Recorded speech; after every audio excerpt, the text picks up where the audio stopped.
ಧರ್ಮಸ್ಥಳದಲ್ಲಿ ಕಳೇಬರ ಶೋಧ ಇಂದು 11ನೇ ದಿನದ ಆಪರೇಷನ್ ಸ್ಪಾಟ್ ನಂಬರ್ 13 ರಲ್ಲಿ ಮಹಾರಹಸ್ಯ ಇದೆಯಾ?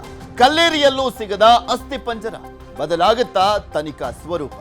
ಶೋಧಕ್ಕೆ ಬರುತ್ತಾ ಜಿಪಿಆರ್ ಯಂತ್ರ. ಆಪರೇಷನ್ ಅಸ್ಥಿಪಂಜರ ಡೇ 11.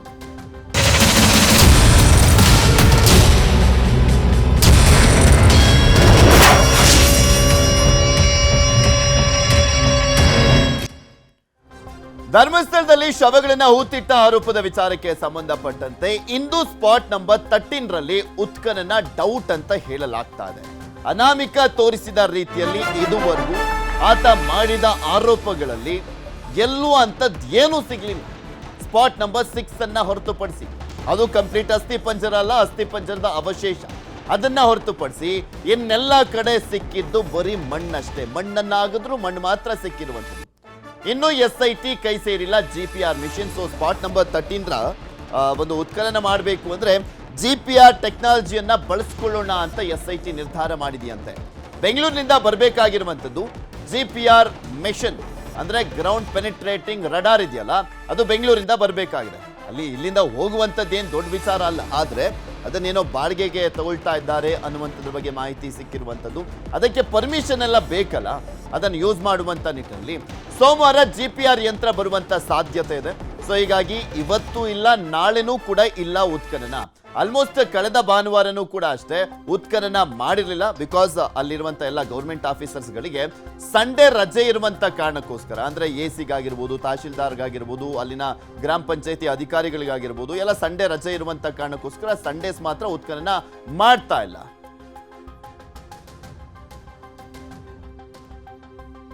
ಇದೆಲ್ಲದ್ರ ಬಗ್ಗೆ ಇನ್ನಷ್ಟು ಮಾಹಿತಿಯನ್ನ ಕೊಡ್ತಾ ಹೋಗ್ತಾರೆ ನಮ್ಮ ಇಬ್ಬರು ಪ್ರತಿನಿಧಿಗಳು. ನೇರ ಸಂಪರ್ಕದಲ್ಲಿ ಜಾಯ್ನ್ ಆಗ್ತಾ ಇದ್ದಾರೆ. ನಮ್ಮ ಪ್ರತಿನಿಧಿ ಕಿಶನ್ ನೇರ ಸಂಪರ್ಕದಲ್ಲಿದ್ದಾರೆ, ಹಾಗೆ ನಮ್ಮ ಪ್ರತಿನಿಧಿ ಮಂಜು ಕೂಡ ನೇರ ಸಂಪರ್ಕದಲ್ಲಿದ್ದಾರೆ. ಇಬ್ಬರಿಗೂ ಕೂಡ ಗುಡ್ ಮಾರ್ನಿಂಗ್. ಫಸ್ಟ್ ಕಿಶನ್ ಇಂದ ಆರಂಭ ಮಾಡ್ತೀನಿ. ಕಿಶನ್, ನೋಡ್ತಾ ಇದ್ವಿ ಸ್ಪಾಟ್ ನಂಬರ್ 13 ಇವತ್ತು ಉತ್ಖನನ ಆಗಬಹುದೇನೋ ಅನ್ನುವಂತ ಒಂದು ನಿರೀಕ್ಷೆ ಇತ್ತು, ಆದ್ರೆ ಅದು ಕೂಡ ಇಲ್ಲ ಅಂತ ಹೇಳಲಾಗ್ತದೆ. ಓಕೆ ಕಿಶನ್, ಸಂಪರ್ಕ ಸ್ವಲ್ಪ ಡಿಸ್ಟರ್ಬೆನ್ಸ್ ಇದೆ, ಮತ್ತೊಮ್ಮೆ ಸಂಪರ್ಕ ಮಾಡುವಂತ ಪ್ರಯತ್ನ ಮಾಡ್ತೀನಿ. ಮಂಜು, ಇಲ್ಲಿ ನೋಡ್ತಾ ಇದೀವಲ್ಲ, ಇವತ್ತು ಉತ್ಖನನ ಆಗುವಂಥದ್ದು ಬಹುತೇಕ ಡೌಟ್ ಅಂತ ಹೇಳಲಾಗ್ತಾ ಇರುವಂಥದ್ದು. ಸೊ ಹೀಗಾಗಿ ಏನೆಲ್ಲ ರೀಸನ್ಗಳು ಸಿಗ್ತಾ ಇದಾವೆ? GPR ತಂತ್ರಜ್ಞಾನವನ್ನ ಬಳಸ್ಕೊಳ್ಳುವಂತ ಕಾರಣಕ್ಕೋಸ್ಕರನೇ ಅಲ್ಲಿ ಉತ್ಖನನ ಮಾಡ್ತಾ ಇಲ್ವಾ, ಅಥವಾ ಬೇರೆ ಏನಾದ್ರೂ ಇದೆಯಾ? ಎಸ್, ಖಂಡಿತವಾಗ್ಲೂ ಪೃಥ್ವಿ. ಯಾಕಂದ್ರೆ ದೂರುದಾರನನ್ನ SIT ಅಧಿಕಾರಿಗಳು ವಿಚಾರಣೆಗೆ ಒಳಪಡಿಸಿದಂತಹ ಸಂದರ್ಭದಲ್ಲಿ ಆತ ಪ್ರಮುಖವಾಗಿ ಸ್ಪಾಟ್ ನಂಬರ್ 13 ಗುರುತಿಸಿರುವಂತದ್ದು. ಯಾಕಂದ್ರೆ ಆತ ಸಾಮೂಹಿಕವಾಗಿ ಸುಮಾರು 8ಕ್ಕೂ ಅಧಿಕ ಮೃತದೇಹಗಳನ್ನ ಅಲ್ಲಿ ಹೂತಿಕ್ಕಿದ್ದೀನಿ ಅನ್ನುವಂಥದ್ದನ್ನು ಕೂಡ ಅಷ್ಟೇ SIT ಮುಂದೆ ಹೇಳಿಕೆಯನ್ನು ಕೊಟ್ಟಿದ್ದ. ಜೊತೆಗೆ SIT ಅಧಿಕಾರಿಗಳು ಕೂಡ ಅಷ್ಟೇ ಸ್ಪಾಟ್ ನಂಬರ್ 13ಗೆ ಹೋಗಿ ಈಗಾಗಲೇ ಮಾರ್ಕ್ ಅನ್ನ ಮಾಡಿದರೆ, ಪರಿಶೀಲನೆ ಮಾಡಿದರೆ.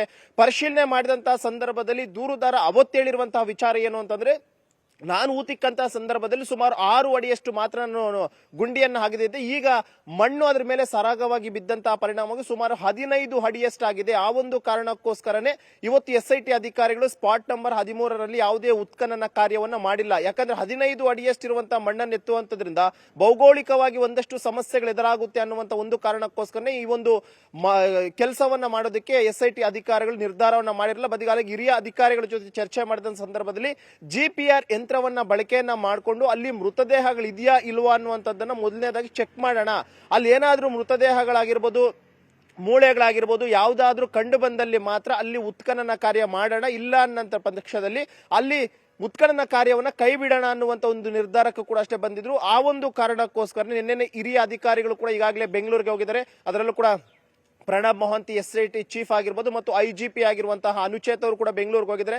ಅಲ್ಲಿ ಎಕ್ಸ್ಪರ್ಟ್ ಗಳ ಜೊತೆ ಚರ್ಚೆಯನ್ನು ಕೂಡ ಈಗಾಗಲೇ ಮಾಡೋದಕ್ಕೆ ಮುಂದಾಗಿರುವಂತದ್ದು. ಯಾಕಂದ್ರೆ GPR ಯಂತ್ರವನ್ನ ತಗೊಂಡು ಬಂದಿದ್ದಾದಂತ ಬಳಿಕ ನಾವು ಯಾವ ರೀತಿಯಾಗಿ ಅದನ್ನ ಕಾರ್ಯನಿರ್ವಹಣೆ ಮಾಡಬೇಕು, ಆ ಕಾರ್ಯನಿರ್ವಹಣೆ ಮಾಡೋದಕ್ಕೆ ಅಲ್ಲಿ ಸಮತಟ್ಟಾದಂತಹ ಜಾಗ ಇರಬೇಕಾ ಏನು, ಒಂದು ವೇಳೆ ಏನಾದ್ರೂ ಅಲ್ಲಿ ಗಿಡಗಳೇನಾದ್ರೂ ಬೆಳೆದಿದ್ರೆ ಅದನ್ನೇನೋ ಸಂಪೂರ್ಣವಾಗಿ ನಾವು ಕಡಿಬೇಕಾದಂತಹ ಅಗತ್ಯತೆ ಇದೆಯಾ, ಮತ್ತು ಅಲ್ಲಿನ ಒಂದು ಗುರುತು ಮಾಡಿರುವಂತಹ ಸ್ಥಳ ಯಾವ ರೀತಿಯಾಗಿ ಸ್ವಚ್ಛವಾಗಿಡ್ಬೇಕಾ ಅನ್ನುವಂಥದ್ದನ್ನ ಮತ್ತು ಈ ಒಂದು ತಂತ್ರದಿಂದ ಎಷ್ಟು ಅಡಿ ಡೀಪ್ ಅಲ್ಲಿ ಏನಾದ್ರೂ ಮೂಳೆಗಳೇನಾದ್ರೂ ಇತ್ತು ಅಂತಂದ್ರೆ ಎಷ್ಟು ಅಡಿಯಲ್ಲಿದ್ರೆ ಅದು ರೆಕಗ್ನೈಸ್ ಮಾಡುತ್ತೆ ಅನ್ನುವಂಥದ್ದು. ಹೀಗೆ ಪ್ರತಿಯೊಂದನ್ನು ಕೂಡ ಎಕ್ಸ್ಪರ್ಟ್ ಗಳಿಂದ ಒಂದಷ್ಟು ಮಾಹಿತಿಯನ್ನ ಕಲೆಕ್ಟ್ ಮಾಡ್ಕೊಂಡಿದ್ದಾದಂತಹ ಬಳಿಕ GPR ತಂತ್ರಜ್ಞಾನವನ್ನ ತರೋದಕ್ಕೆ ಈಗಾಗಲೇ ಚಿಂತನೆಯನ್ನು ಕೂಡ ಮಾಡಿದ್ರೆ ಅದಕ್ಕೆ ಪೂರಕವಾಗಿ ಒಂದಷ್ಟು ಪ್ರೊಸೀಜರ್ಸ್ ಇರುತ್ತೆ, ಗೌರ್ಮೆಂಟ್ ಇಂದ ಪರ್ಮಿಷನ್ ಬೇಕಾಗಿರುತ್ತೆ, ಅದಕ್ಕೆ ಸುಮಾರು 20 ಲಕ್ಷದಷ್ಟು ಬಾಡಿಗೆ ಕೊಡಬೇಕಾಗುತ್ತೆ, ಆ ಒಂದು ಹಣವನ್ನು ಸ್ಯಾಂಕ್ಷನ್ ಮಾಡಿಸಬೇಕಾಗಿರುತ್ತೆ, ಒಂದಷ್ಟು ಪ್ರೊಸೀಜರ್ ಇರುವಂತಹ ಕಾರಣಕ್ಕೋಸ್ಕರ ಇದು ಸುಮಾರು 3-4 ದಿನಗಳಿಂದಲೂ ಕೂಡ ಡಿಲೇ ಆಗ್ತಾ ಇರುವಂತದ್ದು.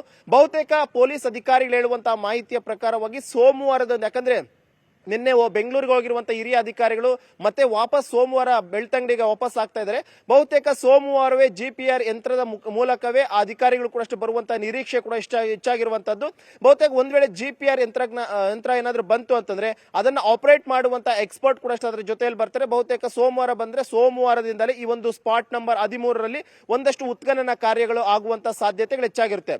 ಮತ್ತೊಂದು ಕಡೆ ಕೂಡ, ಯಾಕಂದ್ರೆ ನಿನ್ನೆ ದೂರುದಾರ ಕೂಡ ಅಷ್ಟೇ ಹೊಸ ಸ್ಪಾಟ್ ಅನ್ನ ರೆಕಗ್ನೈಸ್ ಮಾಡ್ತಾನೆ, ಅಲ್ಲಿಯೂ ಕೂಡ ಅಷ್ಟೇ ಸುಮಾರು 4 ಕಡೆಗಳಲ್ಲಿ ಹೋಗಿ ಅಗಿತಾರೆ, ಯಾವುದೇ ರೀತಿಯಂತಹ ಅವಶೇಷಗಳು ಕೂಡ ಅಷ್ಟೇ ಸಿಗೋದಿಲ್ಲ. ಬದಲಾಗಿ SIT ಅಧಿಕಾರಿಗಳು ಇವತ್ತು ಕೂಡ ಅಷ್ಟೇ ದೂರುದಾರನನ್ನ ವಿಚಾರಣೆ ಎಕ್ಸಾಕ್ಟ್ಲಿ ಅದನ್ನೇ ಕೇಳೋಣ ಅನ್ಕೊಂಡೆ ಮಂಜು. ನಿನ್ನೆ ಆಕ್ಚುಲಿ 13 ಸ್ಪಾಟ್ ನ ಉತ್ಖನನ ಏನಾದ್ರೂ ಆಗುತ್ತಾ ಅನ್ನುವಂತ ನಿರೀಕ್ಷೆ ಇತ್ತು. ಆದ್ರೆ ದಿಢೀರ್ ಅಂತ 15ನೇ ಸ್ಪಾಟ್ ಹತ್ರ ಹೋಗಿ ಅಲ್ಲೊಂದು 4 ಕಡೆ ಗುಂಡಿಯನ್ನ ಆಗಿದ್ರು, ಅಲ್ಲೂ ಕೂಡ ಏನೂ ಸಿಗ್ಲಿಲ್ಲ. ಅದೇ ರೀತಿಯಾಗಿ ಇವತ್ತು ಕೂಡ ಏನಾದ್ರೂ ಬೇರೆ ಸ್ಪಾಟ್ ಗಳನ್ನ ಆತನಿಂದ ಐಡೆಂಟಿಫೈ ಮಾಡಿಸಿ ಅಲ್ಲಿ ಉತ್ಖನನ ಮಾಡುವಂತ ಚಾನ್ಸಸ್ ಇದೆಯಾ, ಅಥವಾ ಇವತ್ತು ಬರೀ ವಿಚಾರಣೆಗೆ ಮಾತ್ರ ಸೀಮಿತ ಆಗುತ್ತಾ? ಪೃಥ್ವಿ, ಮೊದಲನೇ ದಿನದಿಂದಲೂ ಕೂಡ ಅಷ್ಟೇ ಕೇವಲ ಆತ ಗುರುತು ಮಾಡಿರುವಂತಹ ಈ ಪ್ಲೇಸ್ಗಳಲ್ಲದೆ ಇನ್ನೂ ಒಂದಷ್ಟು ಪ್ಲೇಸ್ಗಳು ಇದಾವೆ ಅನ್ನುವಂಥದ್ದನ್ನೇ ಆತ ಹೇಳ್ಕೊಂಡು ಬಂದಿದ್ದ. ಆದ್ರೆ ಪರ್ಟಿಕ್ಯುಲರ್ ಆಗಿ ಯಾವ ಪ್ಲೇಸ್ ಅನ್ನುವಂಥದ್ರ ಬಗ್ಗೆ ಆತ ಅಲ್ಲಿಗೆ ಕರ್ಕೊಂಡೋದಂತ ಸಂದರ್ಭದಲ್ಲಿ ನಾನು ತೋರಿಸ್ತೀನಿ ಅಂತ ಹೇಳಿದಂತ ಕಾರಣಕ್ಕೋಸ್ಕರ ಇಷ್ಟೊಂದು ಡಿಲೇ ಆಗ್ತಾ ಇರುವಂತದ್ದು. ಇನ್ನು ಮೊನ್ನೆಯೂ ಕೂಡ ಅಷ್ಟೇ ವಿಚಾರಣೆ ಮಾಡ್ತಾರೆ. ವಿಚಾರಣೆ ಮಾಡಿದಂತ ಸಂದರ್ಭದಲ್ಲಿ ಒಂದಷ್ಟು ಹೊಸ ಸ್ಥಳಗಳ ಬಗ್ಗೆ ನಾನು ಹೇಳ್ತೀನಿ, ನಾನು ಎಲ್ಲಿ ಹೇಳ್ತೀನಿ ಅಲ್ಲಿ ನೀವು ಕರ್ಕೊಂಡೋಯ್ತು ಅಂತಂದ್ರೆ ಆ ಒಂದು ಪ್ಲೇಸ್ ನಾನು ತೋರಿಸ್ತೀನಿ ಅಂತ ಹೇಳಿದ್ದ.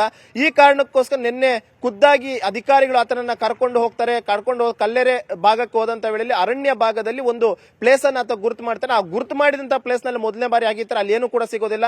ತದನಂತರ ಎಲ್ಲೊಂದು ರೀತಿ ಕನ್ಫ್ಯೂಷನ್ ಆದಂತ ರೀತಿಯಲ್ಲಿ ಮತ್ತೊಂದು ಅದರ ಪಕ್ಕದಲ್ಲಿರುವಂತಹ ಜಾಗವನ್ನು ಕೂಡ ಗುರುತಿಸ್ತಾನೆ.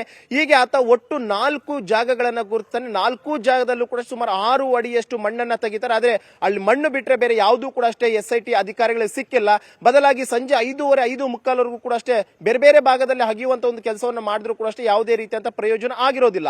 ಬದಲಾಗಿ ಎಗೇನ್ ಆತನನ್ನ 5:30ಗೆ ಮತ್ತೆ SIT ಕಚೇರಿ ಕರ್ಕೊಂಡು ಬಂದ್ಬಿಟ್ಟು ತನ್ನ ಜೊತೆ ಬಂದ ವಕೀಲರ ಜೊತೆ ಆತನನ್ನ ಕಳಿಸ್ಕೊಟ್ಟಿದ್ದಾರೆ. ಇವತ್ತು ಬೆಳಿಗ್ಗೆ 10 ಗಂಟೆಗೆ ಮತ್ತೆ ಬೆಳ್ತಂಗಡಿಯಲ್ಲಿರುವಂತಹ SIT ಕಚೇರಿಗೆ ಬರೋದಕ್ಕೆ ಹೇಳಿದ್ದಾರೆ. ಇವತ್ತು ಬೆಳಿಗ್ಗೆ ಬಂದಂತ ಬಳಿಕ ಮತ್ತೆ ಯಾವ ರೀತಿ ಅಂತ ವರಸೆಯನ್ನು ಆತ ಬದಲಾಯಿಸ್ತಾನೆ, ಮತ್ತೇನಾದ್ರೂ ಹೊಸ ಒಂದು ಜಾಗಗಳನ್ನ ತೋರಿಸ್ತೀನಿ ಅಂತ ಹೇಳ್ತಾನ, ಅಥವಾ ಈಗಾಗಲೇ ತೋರಿಸಿರುವಂತಹ ಜಾಗದಲ್ಲಿ ಮತ್ತೆ ಅಗಿಯೋದಕ್ಕೆ ಏನಾದ್ರೂ ಹೇಳ್ತಾನ, ಇದ್ರ ಬಗ್ಗೆ ಏನು ಕೂಡ ಮಾಹಿತಿ ಇಲ್ಲ. ಬದಲಾಗಿ ಆತ ಬಂದಂತ ಬಳಿಕ ಏನೆಲ್ಲ ರೀತಿಯಂತ ಬೆಳವಣಿಗೆ ಆಗುತ್ತೆ ಅನ್ನುವಂಥದ್ದು ನೋಡ್ಬೇಕು. ಆದ್ರೆ SIT ಅಧಿಕಾರಿಗಳು ಒಂದು ನಿರ್ಧಾರಕ್ಕಂತೂ ಬಂದಿರುವಂತದ್ದು ನಿಜ. ಯಾಕಂದ್ರೆ ಆತ ತೋರಿಸುವಂತಹ ಜಾಗದಲ್ಲಿ ಹೋಗಿ ಮಣ್ಣ ಕೊಂಡು ಟೈಮ್ ವೇಸ್ಟ್ ಮಾಡುವಂತ ಬದಲು ಆತ ಎಲ್ಲೆಲ್ಲಿ ಜಾಗಗಳನ್ನ ತೋರಿಸ್ತಾನೆ ಅದನ್ನ ಮಾರ್ಕಿಂಗ್ ಮಾಡುವಂತ ಒಂದು ಕೆಲಸಕ್ಕೆ ಮೊದಲು ಮುಂದಾಗೋಣ ಅನ್ನುವಂತ ಒಂದು ಚರ್ಚೆ ಕೂಡ ಆಗ್ತಾ ಇದೆ. ಯಾಕಂದ್ರೆ ಆತ ಇನ್ನೊಂದಷ್ಟು ಪ್ಲೇಸ್ ಗಳಿದೆ ಅಂತ ಹೇಳಿದಾನೆ, ಅಲ್ಲಿ ಹೋಗಿ ಆತನನ್ನ ಕರ್ಕೊಂಡು ಹೋಗಿ ಮಾರ್ಕಿಂಗ್ ಅನ್ನ ಮಾಡಿ, ಮಾರ್ಕಿಂಗ್ ಮಾಡಿದಂತ ವೇಳೆಯಲ್ಲಿ ಆತ ಎಷ್ಟು ಅಡಿ ಡೀಪ್ ಅಲ್ಲಿ ನಾನು ಶವವನ್ನು ಹೂತಿಟ್ಟಿದ್ದೆ ಅನ್ನುವಂಥದ್ರ ಬಗ್ಗೆ ಮಾಹಿತಿಯನ್ನ ಸಂಗ್ರಹ ಮಾಡ್ಕೊಂಡು, ಒಂದ್ ವೇಳೆ ಅದೇನೋ 4-5 ಅಡಿಗಳಿತ್ತು ಅಂತಂದ್ರೆ ಆತನ ಮುಂದೆ ಉತ್ಖನನ ಕಾರ್ಯವನ್ನ ಮಾಡಿ, ಆತ ಏನಾದ್ರೂ 8-10 ಅಡಿ ಅಂತಂದ್ರೆ ಬಹುಶಃ GPR ಯಂತ್ರ ಬಂದಂತ ಬಳಿಕ ಅದರ ಬಗ್ಗೆ ನಾವು ಯೋಚನೆ ಮಾಡೋಣ ಅಂತ ಹೇಳಿದರೆ, ಬಹುತೇಕ ಇವತ್ತು ಆ ರೀತಿಯಾಗಿ ಏನಾದ್ರೂ ಆತ ಮತ್ತಷ್ಟು ಪ್ಲೇಸ್ ಗಳ ಬಗ್ಗೆ ಹೇಳಿದ್ರೆ ಆತನ ಕರ್ಕೊಂಡೋಗಿ ಮಾರ್ಕಿಂಗ್ ಮಾಡುವಂತ ಸಾಧ್ಯತೆ ಇದೆ. ಒಂದ್ ವೇಳೆ 4-5 ಫೀಟ್ ಅಲ್ಲಿ ಊತಿದ್ದೀನಿ ಅಂತಂದ್ರೆ ಮಾತ್ರ ಉತ್ಖನನ ಕಾರ್ಯನ ಮಾಡೋದಕ್ಕೆ ಕೂಡ SIT ಅಧಿಕಾರಿಗಳು ಒಂದ್ ಕಡೆ ಚರ್ಚೆ ಮಾಡ್ತಿದ್ದಾರೆ, ಹಿರಿಯ ಅಧಿಕಾರಿಗಳ ಜೊತೆ ಕೂಡ ಮಾತುಕತೆ ಮಾಡ್ತಿದ್ದಾರೆ. ಆದ್ರೆ ಹಿರಿಯ ಅಧಿಕಾರಿಗಳು ಯಾವ ರೀತಿಯಂತ ಡೈರೆಕ್ಷನ್ಸ್ ಅನ್ನ ಫೈನಲ್ ಆಗಿ ಕೊಡ್ತಾರೆ ಅನ್ನುವಂಥದ್ದು ಬಹುತೇಕ ಇನ್ನೊಂದು ಕೆಲವೇ ಗಂಟೆಗಳಲ್ಲಿ ಗೊತ್ತಾಗಲಿದೆ. ಪೃಥ್ವಿ.